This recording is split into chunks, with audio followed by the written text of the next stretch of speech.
భార్య భర్తలు ఒకరి కష్టం ఒకరు అర్థం చేసుకోవాలి. పరస్పర నమ్మకం, గౌరవం, ప్రేమ, అనురాగాలు కలిగి ఉండాలి. ఇద్దరూ కలిసి నిర్ణయాలు తీసుకోవాలి. సంపాదన, డబ్బుల విషయంలో ఎలాంటి దాపరికాలు లేకుండా ఉండాలి. ఇద్దరి వైపు బంధువులను సమానంగా, గౌరవంగా చూడాలి. ఇద్దరూ కలిసి నిర్ణయాలు తీసుకోవాలి. దైనందిన జీవితంలో ఎంతో పని ఒత్తిడి ఉన్నా వీలైనంత సమయం గడపాలి. కలిసి భోజనం చేయడం, కలిసి కాఫీ, టీ తాగుతూ కబుర్లు చెప్పుకోవాలి. భార్య భర్తగానే కాకుండా ఇద్దరు స్నేహితుల్లా ఉండాలి. ఒకరు ఎక్కువ, ఒకరు తక్కువ అనే భావాలు ఉండకూడదు. ఈగోలు పక్కన పెట్టాలి. ఇద్దరూ ఒకటే అన్నట్టు జీవించాలి. చిన్న చిన్న మనస్పర్ధలో గొడవలు ఉంటే ఎప్పటికప్పుడు మరిచిపోవాలి. ఒకరి అలవాట్లు ఒకరు, ఒకరి బలహీనతలు ఒకరు అర్థం చేసుకోవాలి. వాటిని తరచూ ఎత్తి చూపకూడదు. మరీ ఇబ్బందిగా అనిపిస్తే ప్రేమతో అర్థమయ్యేలా వివరించాలి. ఇంట్లో పనులు ఇద్దరూ షేర్ చేసుకోవాలి. నేను అది చెయ్యను, ఇది ఎందుకు చెయ్యాలి అనుకోకూడదు. నామోసిగా ఫీల్ అవ్వకూడదు. మన ఇల్లు, మన కుటుంబం అనుకుంటే ఎలాంటి సంశయాలు ఉండవు కదా. సరదాగా ఒకరిపై ఒకరు జోకులు వేసుకుని నవ్విస్తూ ఉండాలి. కానీ మరీ శృతి మించకూడదు సుమా. సున్నితంగా ఉండాలి. వాటిని మరీ సీరియస్గా తీసుకోకూడదు. కమ్యూనికేషన్ గ్యాప్ ఉండకూడదు. అంటే తరచుగా అన్ని విషయాలు దాపరికం లేకుండా మాట్లాడుకోవాలి. మనస్సులో ఏమీ పెట్టుకోకూడదు. మనస్సులో ఒకలా పైకి ఒకలా ఉండకూడదు. ప్రేమైనా, కోపమైనా, బాధ అయినా ఎప్పటికప్పుడు కక్కేయాలి. మనసు భారం దింపేసుకోవాలి. లేదంటే అది పెరిగి పెరిగి అనర్థాలకు దారితీస్తుంది. మొగళ్ళు అందానికి దాసులు. ప్రతి అందమైన గులాబీకి ముళ్ళుంటాయి. అవి ఏ రూపంలో అయినా ఉండవచ్చు. కానీ ఆ అందం ఆస్వాదించడంలో ఈ ముళ్ళుగోల అస్సలు జ్ఞాపకానికే రాదు సుమా. ప్రతి భార్య తన భర్త తనకు మాట్లాడేందుకు అవకాశం ఇవ్వాలి అని కోరుకుంటుంది కదా. తాను మాట్లాడితే కనీసం తన భర్త అయినా వినాలి అని కోరుకుంటుంది. ఆకాశాన సూర్యుడు లేకపోయినా, ఇంట్లో భార్య లేకపోయినా అక్కడ జగతికి వెలుగుండదు. ఇక్కడ ఇంటికి వెలుగుండదు. భర్త వంశానికి సృష్టికర్త, మొగుడి అంశానికి మూలకర్త. కొంగు తీసి ముందుకేసి, చెంగు తీసి మూతి ముడిచిన తనకు లేరు ఎవ్వరూ సాటి. భర్త అనే పదానికి వస్తే వ్యక్తికి అది ఒక ప్రమోషన్. తాను మొదట తల్లిదండ్రులకు కొడుకుగా ఉంటాడు. ఒక 25 సంవత్సరాలు అనుకుందాం. కాబట్టి తనకి ఒక అవగాహన ఉంటుంది. పెద్దల పట్ల తల్లిదండ్రి నేర్పే పద్ధతులు ఎలా బతకాలో తాను నేర్చుకుంటాడు. అక్క చెల్లెలు ఉంటే ఆప్యాయతలు అనే సబ్జెక్టు కూడా అర్థమవుతుంది. ఇంకా భర్త అనగానే అది చిరకాలం వచ్చిన భార్యకి నేనున్నా అనే ధైర్యాన్ని ఇవ్వడం. అది అంత సులభమైన పని కాదు. రేపటి రోజు ఏమి జరుగుతుందో తెలియదు. అందుకే పెళ్ళైన మొదటి రోజు నుండి భార్యను అర్థం చేసుకుని తాను చేసే తప్పులను సున్నితంగా తనకు అర్థమయ్యేలా చెప్తూ నొప్పించకూడదు. ఇది భర్త వైపు నుండి.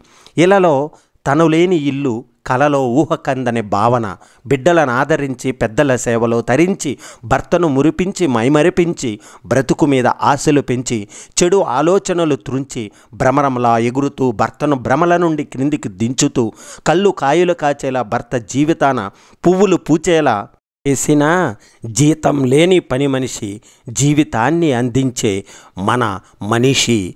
ఏమిచ్చి తీర్చుకోగలం భార్య రుణం? ఆమెకు భారం కాకుండా ఉండటం తప్ప. అదే భార్యకు మనమిచ్చే విలువైన ఆభరణం. మహిళ అనగానే ముందు గుర్తుకొచ్చేది అమ్మ. మహిళ ముందుగా పాపాయి రూపంలో కనిపిస్తుంది. పాపాయిగా కన్న తల్లిదండ్రులను మురిపిస్తుంది. ఆ మురిపాలతో పెరిగి తోడబుట్టిన వారికి ప్రేమను పంచుతుంది. అలా పెరిగి పెద్దదైన ఆ చిన్నారి పెద్దలు తెచ్చిన ఒక అయ్యకు భార్యగా ఎదుగుతుంది. ఇంతటితో ఆగుతుందా అంటే ఆగదు, సరికదా. ఆ ఎదుగుదలలో ఎంతో అందం, ఆనందం ఊహించుకుంటుంది. సరదాగా భర్తతో సహజీవనం సాగిస్తూ మరొక జీవికి ప్రాణం ఇస్తుంది. ఆ బిడ్డను ఈ లోకంలోకి తీసుకురావడానికి ఆ మహిళ ఎన్నో అనుభవాలు చవి చూస్తుందో, ఎంత బాధ అనుభవిస్తుందో, ఎంత ఆశపడుతుందో. కానీ ఆ బిడ్డను చూశాక ఆ అవస్థంతా మర్చిపోతుంది. తీరా ఆ బిడ్డను పెంచి పెద్ద చేసి విద్య బుద్ధులు చెప్పించి పెళ్లి చేస్తుంది. అప్పుడు ఆ మహిళ అప్పటికి తన పని అయ్యింది అనుకుంటుంది. కానీ అప్పుడే అసలు కథ మొదలవుతుంది. మనువులు మనవరాండ్రు మొదలవుతుంది అన్నమాట. వారిని చూసుకుని మురిసిపోయి మనస్సు ఆనందపడిపోతుంది. మీకు ఉన్నంత నేర్పరితనం మగవారిలో చాలా తక్కువ అమ్మా. మీరు ఇంటిని చక్కగా మేనేజ్ చేయగలరు. రాబడులు పోబడులు చక్కగా చూసి సంసారాన్ని హ్యాండిల్ చేయగలరు.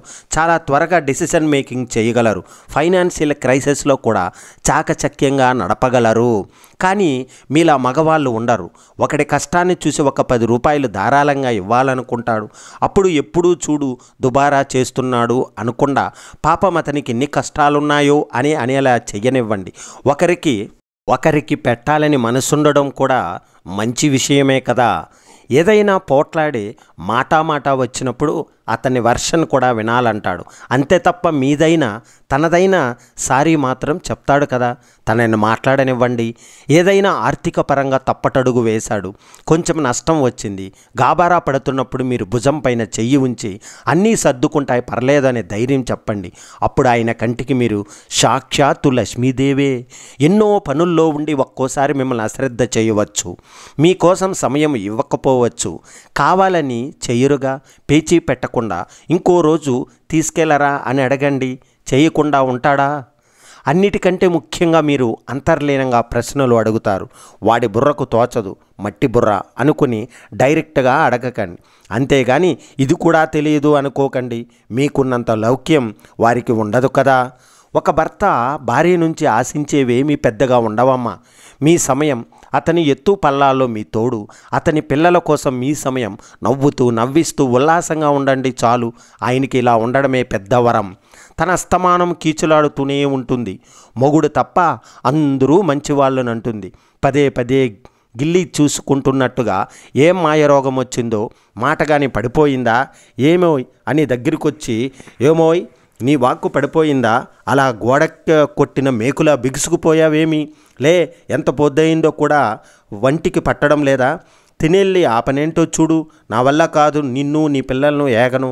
మొన్న మా మేనత్త కొడుకున్నాడులే, ఏం బ్రతికే నీదు, కనీసం కడుపు నిండా కూడైనా పెడుతున్నాడా అని నీ మొగుడు ఎలా వేగుతున్నావో ఏమిటో చాచా అంటూ ముఖం మీద అన్నీ కడిగే పారేసినా మహానుభావుడికి ఏం పట్టదు. ముని పుంగవులు సంసారం ఎందుకు వెళ్ళి ఏ సన్నాసుల్లోనో చేరక ఈవిడలా అనకపోతేనే విచిత్రం. అంటే ఏమంత విచిత్రమూ కాదు. తనేమిటో తన ప్రపంచమేమిటో గిర్రగీసుకుని అందులోనే సతతం అవుతూ పిల్లలతో నాతో పనులతో కుస్తీలు పడుతూ అటువంటి ఇటు నీళ్లు పాలు ఇంటి శుభ్రము, పెద్దోడంటే అంతులేని ప్రేమ, వాడుంటే నన్ను కాతర కూడా చేయదు. పిల్లలు పుట్టక మునుపు ఎంతో అనురాగ దేవతే. కానీ వీళ్ళు పెరిగి పెద్దయ్యే కొద్దీ వాళ్ళు అవసరాలని చూడటం, మధ్య నాకు కావలసినవి అమర్చి పెట్టడం, ఈ సందర్భాలలో మొగుడు పోయినా ఈవిడి దూరపు చుట్టం ఎవరో పంపినట్టు రావటం, ఏమే అమ్మాయి నోట్లో బెల్లం గడ్డ పెట్టుకున్నట్టు అన్నింటికి ఎలా అంటావేంటి, నీవిలాగే కూర్చుని చూస్తుంటే మీ ఆయన ఏమైనా పని చేస్తాడా ఏమిటి, అయినా మగవాళ్ళని అస్తమానం ఆరడి పెడుతుండాలే, లేదంటే మగవాడి మనసు చపల చిత్తం, మనం చెప్పినది ఏ మాత్రం తలకెక్కించుకోరంటూ నిరంతరం సంసార గీతోపదేశం చేయడం, ఈవిడ మెదుడును ఆ విధంగా మార్పు చేయడం జరిగింది. ఇక మెల్లమెల్లగా అన్ని అభిమానాలు అభిప్రాయాలు ఈ విధంగా మారిపోతూ వస్తున్నాయి. ఏం చేద్దాం మరి. ఏదన్నా ఒంటరిగా ఏ అర్ధరాత్రో ఆలోచనలతో నిద్రపట్టని పరిస్థితుల్లో ఏమనుకుంటుందో తెలియదు కానీ మౌన దారి అయి కాళ్లకు నూనె రాసి నొక్కుతుంది. జుత్తు మొదళ్లలో వేళ్ళుంచి మర్దన చేస్తుంది. ఖమంగా నిద్రపడుతున్న కొద్దీ 2 కన్నీటి చుక్కల పాదాలను తాకినట్లు అనిపిస్తే మగతగా కమ్ముకుంటున్న నిద్ర మళ్ళీ పారిపోతుంది. ఏమిటో ఏమైంది ఇప్పుడిలా అంటూ నన్ను క్షమించండి అంటూ అదే పదాన్ని 5-6 సార్లు అని సాచిన నా చేతుల్లోకి వాలిపోయి బావురమంటుంది. ఏమో తోచని పరిస్థితుల్లో బుద్ధి నిర్వికల్పమవుతుంది. రోజూ మిమ్మల్ని ఎంతగా బాధ పెడుతున్నానో నాకు తెలుస్తూనే ఉంటుందండి. కానీ ఏమిటో అలా ఎందుకు వాగుతున్నానో, అసలు ఆ వాగుడు ఎలా మొదలైందో కూడా తెలియటం లేదు. పాపిష్టిదాన్ని. కనీసం 2 చంపకాయలైనా వేశారా ఎప్పుడైనా? ఇప్పుడు కొట్టండి. ఇప్పుడు అనుకోకుండా చెమర్చిన 2 కళ్ళు టపటపమంటూ కురిశాయి. ఆమె చెక్కిళ్ళపై జై శ్రీరామ, జై జై శ్రీరామ. అమితమైన ప్రేమ ఆరడి రూపంలో కూడా బయటపడుతుంది. దడుసుకోకు, ఎప్పుడూ ఆడది. ప్రేమకు ప్రతిరూపమే కాకుంటే ఒక్కోసారి నీ మనసు వికృతం ఆమె మాటల్లో బయటకు వస్తుంటుంది. చమ్కీల అంగి వేసుకుని చాకు లాక్కుండేలే కళ్ళకు అయినా పెట్టుకుని గడికి గడికి కన్ను కొడుతుండాలి. చిరిగిన బనీన్ వేసుకుని నట్టింట్లో కూసోకూడదు. మాసిన లుంగీ వేసుకొని మంచాన పండకూడదు. ఇంట్లో గ్యాస్ ఖతమైతే సిలిండర్ మార్చాలే, మళ్ళా గ్యాస్ బుక్ చేయాలి. కూరగాయలు గిట తీసుకురావాలి. కిచెన్లో ఏమన్నా డబ్బా అందకపోతే పెండ్లాం నడుము మీద బట్టి మీద నుంచి డబ్బా గిట అందేటట్లు చేయాలి. ఇంట్లో నీళ్ళ గిట రాకపోతే జర వచ్చేటట్లు చేయాలి. కిచెన్ సింక్ ఖరాబ్ అయితే పంబర్లతో చక్కగా చేయాలి. రాత్రి కరెంటు పోతే ఎమర్జెన్సీ లైట్ వేయాలి. ఐత్వారం చికెన్ తీసుకురావాలి. నెలకోసారి సినిమాకి తోలుకుపోవాలి. అత్త, మామ, బామార్ది, మరదలు తోటి మంచిగా మాట్లాడాలి. కొలువుకు పోయేటప్పుడు ఒక గాలి ముద్దు, అదే ఫ్లయింగ్ కిస్ ఇయ్యాలి. కొలువు నుంచి వచ్చేటప్పుడు గిన్నె మల్లెపూలు తీసుకురావాలి. బజ్జీ, మిర్చి, సమోసా, పకోడా గిట్ట తీసుకురావాలి. ఇంటికి రాగానే బ్యాగు మూలాన విసిరేసి పెండ్లాన్ని ఎత్తుకోవాలి. ఆమె మీద అస్సలు కోపం చేయొద్దు. తెల్లం దాకా ఆమె అందాన్ని తారీఫ్ చేయాలి. ఆమె చేసిన వంటలో ఉప్పు, కారం, మసాలా గిట జర ఎక్కువైతే ఏమనద్దు, మస్తు ఉండావే అనాలి. పండుగలకు, పేరంటాలకు పట్టుచీర కొనేయాలి. మంచి క్రీములు, పౌడర్లు, మేకప్ సామాను కొనేయాలి. గిసుంటే భర్త ఉంటే భార్య మస్తు ఖుషి అవుతుంది. మగవాళ్లకు క్యాన్సర్ కన్నా భయంకరమైనది రోగం ఒకటి ఉంటుంది. దాన్ని ఇంగ్లీష్లో మేల్ ఈగో అంటారు, తెలుగులో పురుషహంకారము అంటారు. తనకన్నా వయసులో కానీ చదువులో కానీ తక్కువ స్థాయిలో ఉన్నవాళ్ళు ఏమన్నా చెప్తే ఆ చెప్పింది సరైనది కాదా అన్న ఆలోచన లేకుండా వెంటనే నాకన్నా ఎక్కువ తెలుసా నీకు అని అరుస్తారు. ఎదురుగా ఉన్నది భార్య అయితే తను కొంచెం ఎక్కువగా చదువుకుని ఉంటే ఆవిడ చెప్పిన దానికి బదులు ఏం చదువుకున్నావని పొగరా, అబ్బా చా నువ్వు చెప్తే కానీ తెలియనంత నిశానిగాడినని అనుకున్నావా అంటుంది. భార్య చెప్పింది సబబు అని తెలిస్తే ఆ అహం హద్దులు దాటుతుంది. తన గొప్ప ఎందులో ఒక అందులో చూపించాలి కదా. అప్పుడు నేను మగాడిని, అర్థమైందా అంటారు. ఏదైనా సమస్యలో మంచి సలహా ఇచ్చినా కూడా అంటే నువ్వు చెప్తే నేను వినాలా అంటారు. తనకు నచ్చిన పని లేక చెప్పకుండా ఏదైనా చేస్తే చదువుకుంటే కొమ్ములు వస్తాయా అంటారు. సరే, భర్త తన గెలుపుని మాటని ఎలానో ఒప్పుకోడు కదా అని ఏం చేయకపోయినా చదువుకున్నావని రాణివాసం చేద్దామని అనుకుంటున్నావా?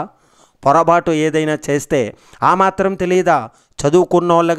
చదువుకున్నోళ్ళ కన్నా వాళ్ళ నయమని వెక్కిరిస్తారు. కాబట్టి అమ్మలు చదువుకుని ఉంటే అబ్బే నాదేం చదువండి, బోడి చదువు, మీ అంత తెలివి జ్ఞానం నాకెక్కడవి అని అహం తృప్తిపరుస్తూ మీ పనులు కానిచ్చేలా చెయ్యండి. అబ్బా అసలు మీరండి ఎంత చదివితే మాత్రం ఇంత జ్ఞానం వస్తుంది, ఈ పాటికి మీకు ఈ సమస్యకు ఇది సొల్యూషన్ అని కూడా తెలిసిపోయి ఉంటుంది అని ఉన్న సమస్యకు పరిష్కారం చూపండి. చదువుకున్నోళ్ళు మీ ముందు ఏం పనికి వస్తారండి?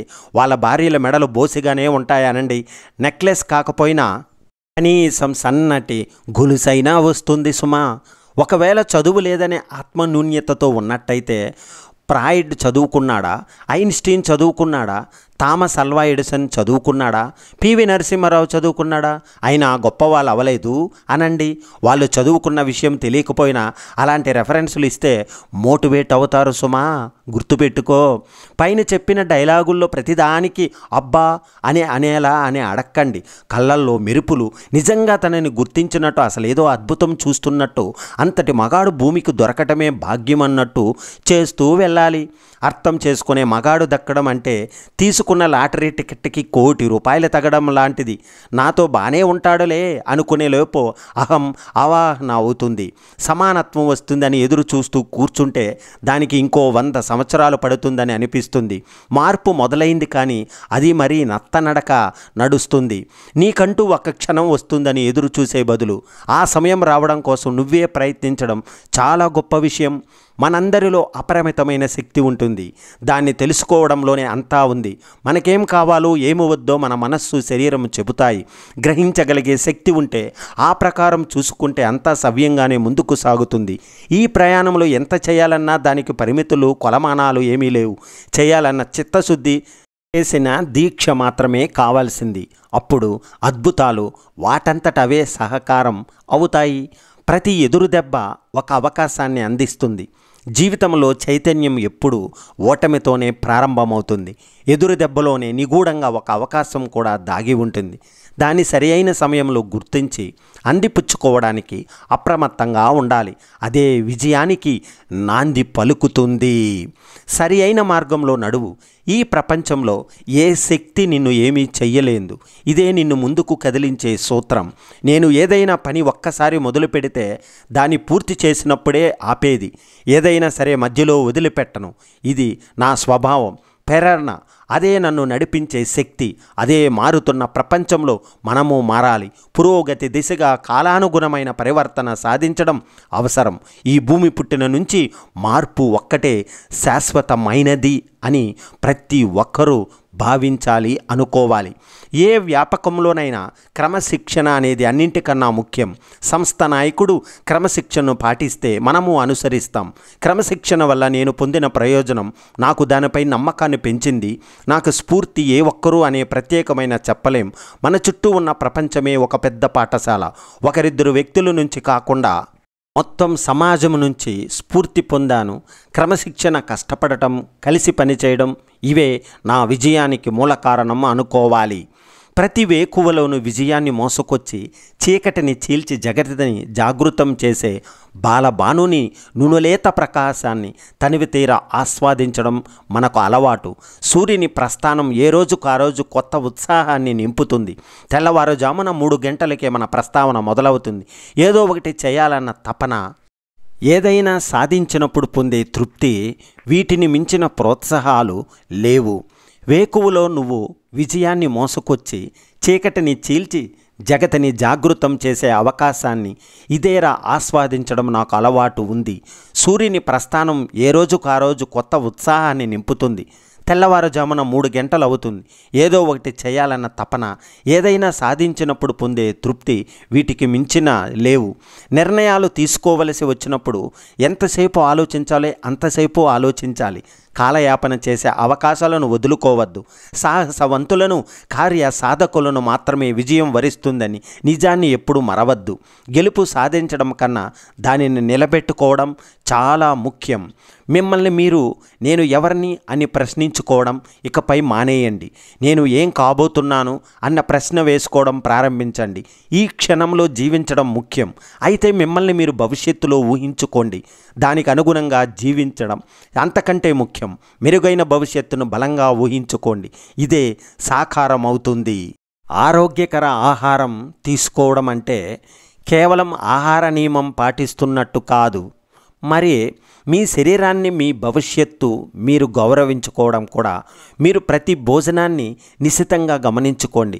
మీ శారీరక బలం, మీ ప్రమాణాల స్థాయి, ఇతరులు మీకు ఇచ్చే గౌరవం వంటివన్నీ దానితో ముడిపడి ఉంటాయని మరువకండి.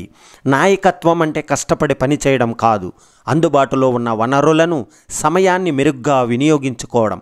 బాగా విజయవంతమైన సేల్స్ మ్యాన్ని విజయవంతమైన సేల్స్ మేనేజర్గా ఎదగడం మనం అరుదుగా చూస్తుంటాం. చేయడం, మీరు చేయించుకోవడం వేరు. వ్యాయామం చేసేందుకు సమయం దొరకడం లేదని ఎవరైనా అంటున్నారు అంటే ఖచ్చితంగా వారి ప్రాధాన్యాలు సరిగ్గా లేవన్నట్టే. దీర్ఘకాలంలో చాలా సమయం ఆదా అవుతుంది. అది ఎలాగో తెలుసా? భవిష్యత్తులో అనారోగ్య సమస్యల నుంచి కోలుకునేందుకు సమయం వెచ్చించాల్సి రావడాన్ని నివారిస్తుంది. మండుతున్న చెట్టు మీద ఏ పక్షి వాలదు. అలాగే కోపంతో రగిలిపోయే వారికి సుఖ సంతోషాలు ఎన్నడూ ఉండవు. ఎప్పుడూ నవ్వుతూ ఉండేవాళ్ళు ఆనందంగా ఉంటారు. ఆనందంగా ఉండేవాళ్ళు ఆరోగ్యంగా ఉంటారు. ఆరోగ్యంగా ఉండేవాళ్ళు తన చుట్టూ ఉన్నవాళ్ళు హ్యాపీగా ఉండాలని కోరుకుంటారు. అవసరాన్ని బట్టి మాట్లాడేవారు, ఆపదను బట్టి దగ్గరయ్యేవారు, తమ పరిస్థితిని బట్టి మన చుట్టూ తిరిగేవారు ఎప్పుడూ పనికిరారు. జీవితంలో ఒక బంధానికి మనం దగ్గరగా ఉన్నా లేదా దూరంగా ఉన్నామా అనేది కాదు, అసలు వారి మనస్సులో మనం ఉన్నామా లేదా అనేదే ముఖ్యం. మనశ్శాంతి లేని జీవితం మరణం కంటే ఎక్కువ బాధ వేస్తుంది. మరణం వస్తే ఒక్కసారే చనిపోతాం, కానీ మనసులో ఉన్న బాధ మాత్రం ప్రతి క్షణం చంపుతుంది.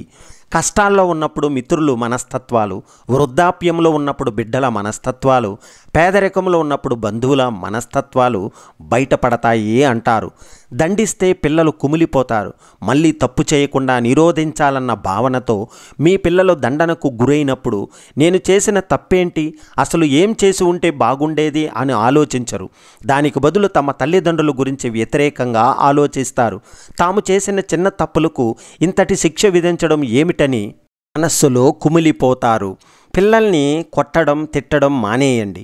వాళ్ళు చేసిన తప్పు ఏమిటి, ఎందుకు ఆందోళన కలిగిస్తుందో సావధానంగా వివరించండి.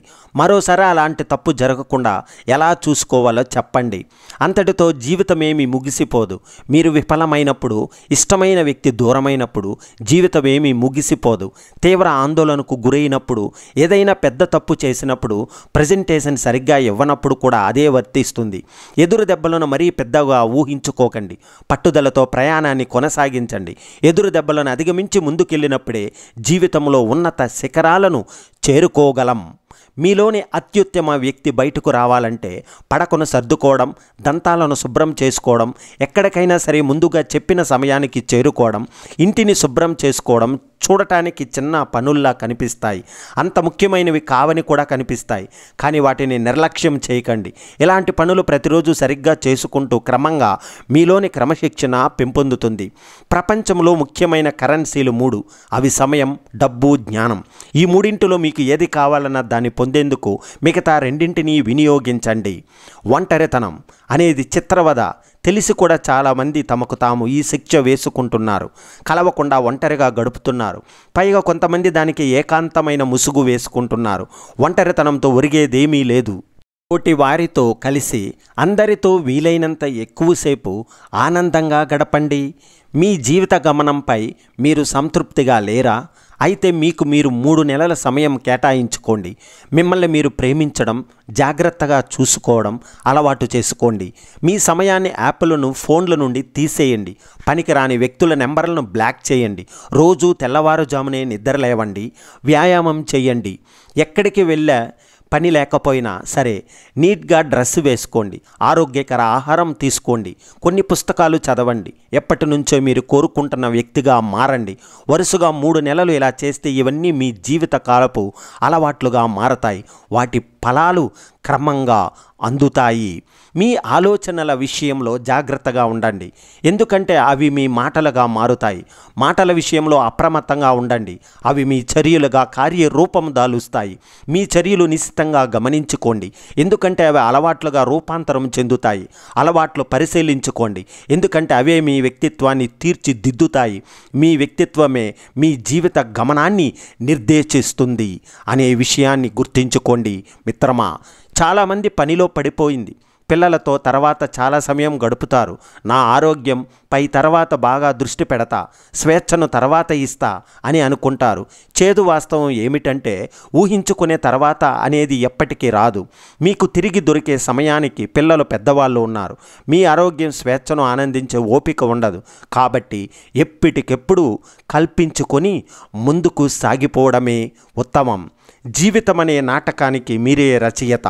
అందులో కథానాయకుడు కూడా మీరే. తగిలే ప్రతి ఎదురు దెబ్బ మీ క్యారెక్టర్ పరిణామం కోసం పొందుపరిచిన సవాలు వంటిది. వాటిని అడ్డంకులుగా కాకుండా ఉన్నతి కోసం మీరు చేసే ప్రయాణంలో దోహదపడే మెట్లులాగా చూడండి. పట్టుదలతో ప్రయత్నిస్తే ఏదైనా సాధ్యమైనది మరవకండి.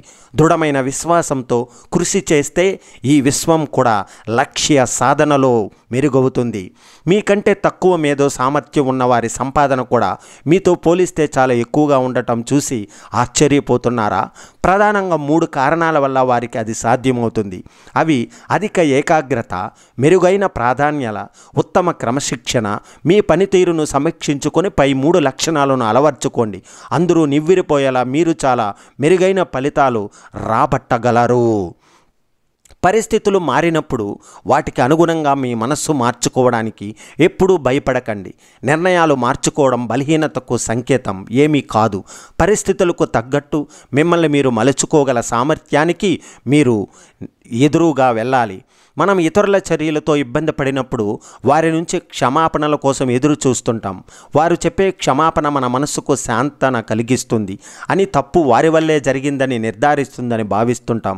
అలాంటి ఆలోచన ద్వారా నేను విడనాడటమే ఉత్తమం. ఎందుకంటే క్షమాపణల కోసం వేచి చూడడం వల్ల మనల్ని బాధించిన వ్యక్తులతో మనం ఇంకా ప్రయాణం కొనసాగించవలసి వస్తుంది. వాస్తవానికి వారి గురించి, క్షమాపణల గురించి ఆలోచించడం మానివేసినప్పుడే మన మనసులో బాధ అనేది తగ్గుతుంది. ఆనందం ఆయువును పెంచుతుంది. ఇతరులకు సాయం చేయడంలో ఆనందం ఉంది. జ్ఞానదానం ఆనందకరం. తనకున్న దాన్ని అవసరార్థులకు పంచడం ఆనందాన్ని ఇస్తుంది. వృత్తి ధర్మాన్ని ఆచరిస్తూ ఆనందించేవారు కొందరైతే సజ్జనుల సాంగత్యం ఆనందభరితమని కొందరు భావిస్తారు. మనస్సు ఆనందంతో పరవశిస్తున్నప్పుడు పెదవులపై చిరునవ్వు చిందులేస్తుంది. వదనం ప్రసన్నమవుతుంది. మనసులు దగ్గరవుతారు. భగవంతుడు ఆనంద స్వరూపుడు. భగవంతుణ్ణి స్మరిస్తున్నప్పుడు, దర్శిస్తున్నప్పుడు, పూజిస్తున్నప్పుడు కలిగే ఆనందం మనిషిని ధర్మం వైపు నడిపిస్తుంది, సత్యం పలికిస్తుంది. దృఢమైన మనస్తత్వం కలవారి మనసులో దుఃఖానికి చోటు ఉండదు. ఆనందం వారి వెన్నంటే ఉంటుంది. ఆలోచనలు సకారాత్మకంగా ఉంటాయి. ఇతరుల విజయాలు ఆనందించే వారే ఉత్తములు అవుతారు.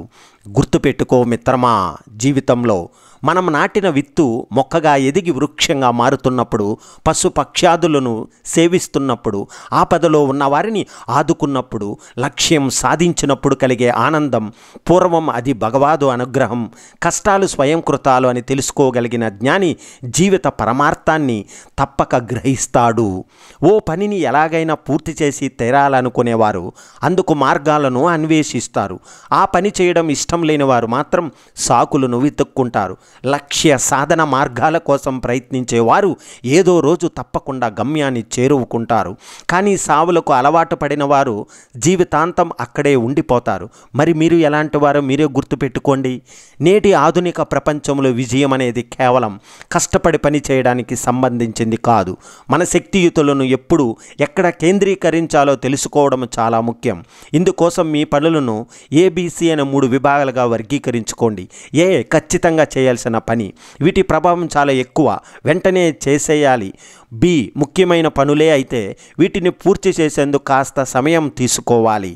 ఈ తక్కువ ప్రాధాన్యమున్నవి, వీటి కోసం సమయం వృధా చేసుకోవద్దు. కంఫర్ట్ అనేది శుతిమెత్తని మోసం. దానికి లొంగిపోయామంటే మన పూర్తి స్థాయి శక్తి సామర్థ్యాలను అందుకోకుండా సగటు జీవితం గడిపేందుకు మౌనంగా ఒప్పందం చేసుకున్నట్టే లెక్క. చాలా సందర్భాల్లో సౌకర్యవంతమైన వాతావరణం కోసం మన ఎదుగుదలను పణంగా పెట్టాల్సి వస్తుంది. దాని వలలో చిక్కుకోకండి. జీవితంలో మీరు సముపార్జించుకోవలసిన అత్యంత ముఖ్యమైన జ్ఞానం ఏమిటో తెలుసా? మీరేమిటో తెలుసుకోవడం. మీకు ఏది ఇష్టం, ఏది ఇష్టం లేదు, ఏది మిమ్మల్ని నిరాశకు గురి చేస్తుంది, ఏది ప్రేరణ ఇస్తుంది, ఇవన్నీ మీకు స్పష్టంగా తెలియాలి. అప్పుడే జీవితంలో ప్రతి క్షణాన్ని మీరు ఆస్వాదించగలుగుతారు. మీ జీవిత ప్రయాణానికి మీరే కెప్టెన్. అది ఏ దిశలో సాగాలన్నది మీ చేతుల్లోనే ఉంది. మీ శరీరం అనే వాహనానికి మీరే డ్రైవర్. దాన్ని ఎంత భద్రంగా చూసుకుంటే మీ ప్రయాణం అంతా సాఫీగా సాగుతుంది. మనస్తత్వానికి, వ్యక్తిత్వానికి మీరే రూపశిల్పి. వాటిని పటిష్టంగా నిర్మించుకుంటేనే మీరు ఆత్మగౌరవంతో జీవిస్తూ ఇతరుల గౌరవాన్ని చూస్తారు. ఏ బంధంలోనైనా ఎదుటివారు మనలాగే ఆలోచించాలని, మన ఆలోచనలకు తగ్గట్టు వ్యవహరించాలని ఆశించడం మొదలు పెడితే నిరాశే మిగులుతుంది. ఎందుకంటే ఏ ఒకరికి పూర్తిగా మరొకరు కోరుకున్నట్టు జీవించడం సాధ్యం కాదు. మీ ఆలోచనలకు అనుగుణంగా లేరని వారిపై దురాభిప్రాయం ఏర్పరచుకుని నిందిస్తుంటే ఆ బంధం బీటులు వారుతుంది. అలా కావడం వారి సొంత వ్యక్తిత్వాన్ని గౌరవించడం అలవర్చుకోండి. భవిష్యత్తు గురించి అతిగా ఆలోచిస్తూ ఇతరులతో మిమ్మల్ని పోల్చుకోవడం ద్వారా ఒత్తిడికి గురవుతూ మీ జీవితాన్ని సంక్లిష్టం చేసుకోకండి. మీ చర్చల ద్వారా జీవితాన్ని సులువుగా మార్చుకోవచ్చు. ముందుగా మీ అభిరుచులు, నైపుణ్యాలను తగిన లక్ష్యాన్ని నిర్ణయించుకోండి.